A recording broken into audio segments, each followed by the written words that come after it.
Much like its predecessor, Kingdom Come Deliverance 2's defining ingredient that separates it from fantasy-fueled RPGs is its commitment to historical realism. Whereas The Witcher 3 may be based on Polish culture and folklore, Warhorse's first-person action RPG is about immersing you in 15th century Bohemia, where the characters you meet aren't just based on real figures, but your actions feel just as believable and consequential as in real life, rather than a typical power fantasy. While that often means progression can be a more pedestrian affair, having the patience to meet the game on its terms makes for a more genuine form of role-playing, where drawing your sword is rarely the first choice for solving a problem. Which isn't to say Kingdom Come Deliverance 2 has a slow start, instead thrusting you in medias res into a full-scale castle siege. Our returning protagonist, the likeable and occasionally bumbling Henry of Skalitz, has come some way from being an illiterate blacksmith's apprentice. But even in the context of warring allegiances in the kingdom,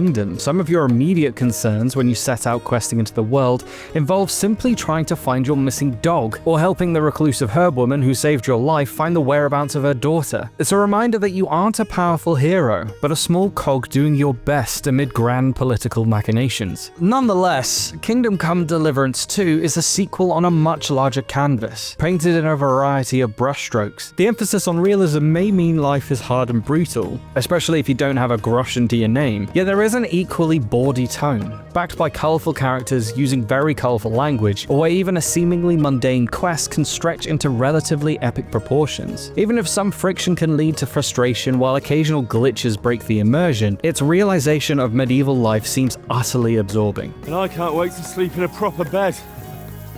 And some wine! Oh, fuck. For an RPG with no spells, the real magic of Kingdom Come Deliverance 2 is just how believable and beautifully rendered with CryEngine its open world is. That's especially evident when simply walking or riding across open countryside in the early morning or sunset, without being spoiled by the usual clutter of collectibles or waypoints. Come across a village and it will be about the size that a real medieval village would be, with humble amenities. Larger towns are fortified with a few specific guarded entrance points, and waltzing into someone's private property will immediately be unwelcome, albeit still giving you reasonable time to clear off before escalating matters. Naturally, wielding a sword in a tavern or market needlessly will also draw ire from the locals. Instead, you're encouraged to use your powers of persuasion to effect a favorable outcome, which can depend as much on your appearance as much as your stats. High charisma points alone aren't enough to charm someone if you don't dress the part and haven't had a wash for a week. This isn't to say there aren't video gamey conveniences available to you, such as fast traveling to towns you've previously visited,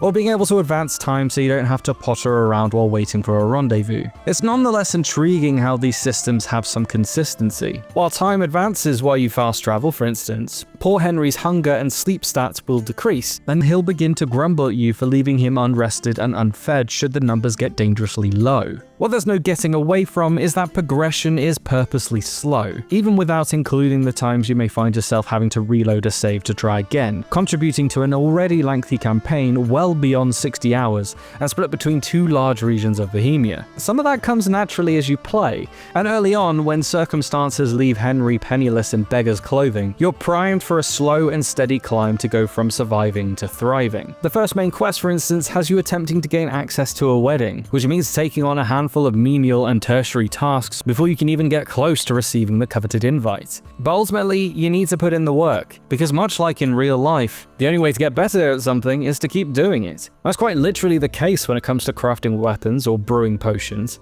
each with their own involved and methodical minigames. There's no shortcutting these processes, at least not without causing problems down the line. Despite usually preferring the stealthy approach, I found myself avoiding lockpicking or pickpocketing in the early hours, as successfully pulling them off is difficult at first. Your novice hand moves wobbly. Yet while the open-ended design for most quests means there's usually other ways to get what you want, including outright bribery, it also meant when it came to later quests that required me to sneak into a house to steal an item, opting out of lockpicking earlier on meant my thievery stats and perks hadn't made any meaningful progression, rendering medium-level locks impossible to crack. You're not completely locked out, as potions can temporarily supercharge stats, but that also means acquiring the recipe for it and having the ingredients to brew it. In other words, it all takes time and planning, one way or another. Such as the breadth of options available to you, that violence rarely needs to be the answer. Though, at times, the dangerous world will require you to rise up and meet it with steel. It's tempting to avoid bandit skirmishes on the road while you see them coming, but ultimately, these will be experience points you lose out on that may put you at a disadvantage in unavoidable scraps later. Of course, beyond combat mastery, other factors like having your weapon sharpened or actually having armor equipped are also vital. Even then, combat is one of the least appealing aspects of Kingdom Come Deliverance 2. More like something you have to do rather than something you go out of your way to engage in. Arguably a realistic response to violence. Its directional system for attacking, blocking, and parrying can feel weighty one moment yet hard to pass the next. At times, inconsistent animations have hits on enemies you swore connected fail to register. It's especially messy during group fights, exacerbated by an annoying targeting system that I found could all too easily disengage at inopportune moments. Of course, you would expect being outnumbered by the enemy to be unwieldy and difficult in real life too, but it's also unsatisfying when some of these encounters are just about enduring long enough before a cutscene arbitrarily moves things along. The less said about Firearms, the better. They're introduced as a new and devastating weapon, but are so horribly cumbersome to use to the point of being useless unless you're prepared to waste lots of shots just so you can gradually improve your skill with them. You can understand why it would take longer to load a single shot than to loose an arrow, but there is something especially willful in the design that the game has an on-screen crosshair by default almost all the time, apart from when you're holding a ranged weapon. I'll knock it down!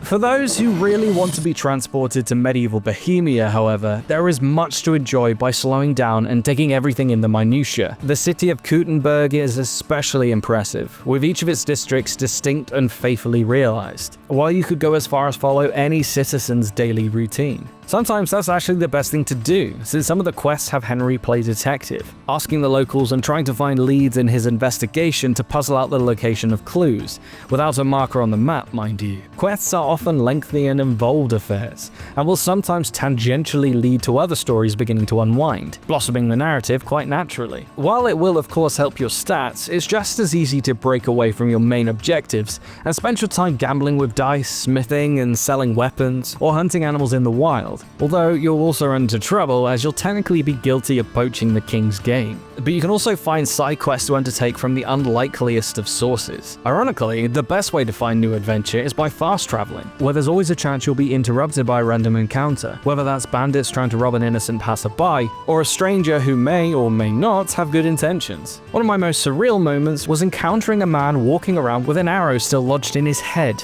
Even if you can't talk to everyone, the larger scale of Kingdom Come Deliverance 2 means a much larger script, reportedly more than 2.2 million words. Players may bristle at the quality of the writing, which can flip from earnest and serious to coarse and bawdy, with liberal droppings of C-bombs and curver. The constant references to woman as wench can also be cringe-inducing, despite being common usage in the Middle Ages. Catherine, a quick-witted spy Henry teams up with regularly in the story, subverts the mostly silent or servile housewives and bathmaids you encounter, but that doesn't stop the game from pointing out her other assets first. Yet these different facets of the tone also add to the authenticity, where life is diverse and riddled with contradictions. Talk of God is in earnest between drinking, cursing, and whoring. Death can come suddenly, but the game doesn't revel in gratuitous violence. Even a mission that requires you to torture someone allows you to weigh up the moral unpleasantness of the task and even avoid it altogether, not least because you'll find yourself on the receiving end. In contrast to the exclusively white population of the first game, this sequel makes an effort to include other ethnicities in Bohemia,